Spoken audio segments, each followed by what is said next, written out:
So I remember being in Miss Scarborough's class in third grade, circa 1988, something of that effect. And I remember one day we came in from recess, and it's a normal day. We played, we ran, we had a good time.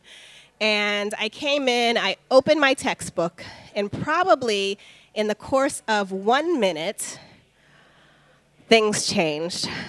I felt like I could no longer hear Mrs. Scarborough speak. Her voice, I couldn't see the words in my textbook.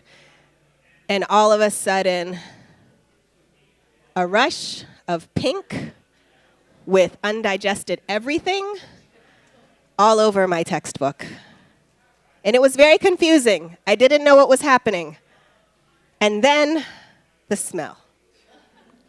That sour, gross, nasty, can't quite put your finger on what that was that you ate smell. And then I looked down, and then I looked up.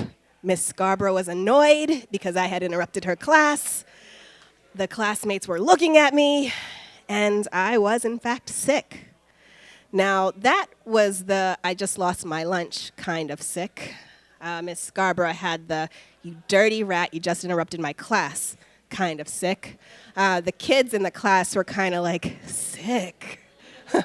You could also say wicked or awesome kind of sick. So there are lots of kinds of sicks, right?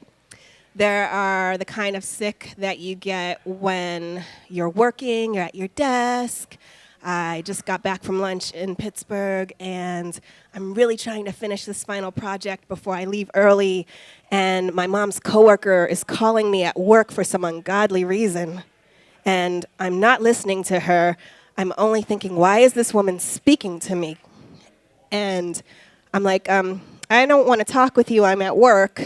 And she's like, no, you need to listen to me. And somewhere in the me not wanting to talk to her and kind of not really listening, I hear the words, you need to come home to York, your brother has died. That's another kind of sick, right? The handing the coworker your phone because you can't really listen anymore kind of sick.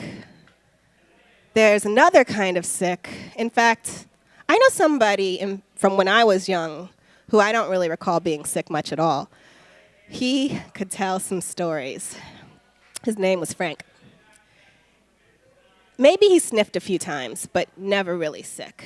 And he really told great stories. I remember one story he said, I was going down a hill. I was going so fast. And it was awesome. The snow was cold and freezing. And then I looked down, and there was no sled. Made me laugh. I thought it was hilarious. Another story he told me when we were younger, around Christmas time, he asked, so what'd you get for Christmas? And I told him. And then he went on this elaborate rant about his grandmother coming up from Texas on her motorcycle with 50-plus gifts for him, and after which she made this huge feast, and all of his family was so very happy and really, really enjoyed all of the food that she had made. And I was like, that's neat.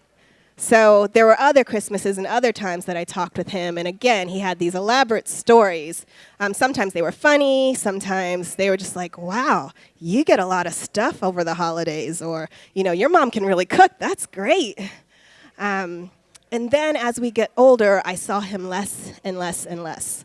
In fact, Frank and I are the same age, and from the time we were 15, he has spent most of the past 20 or so years in and out of prison.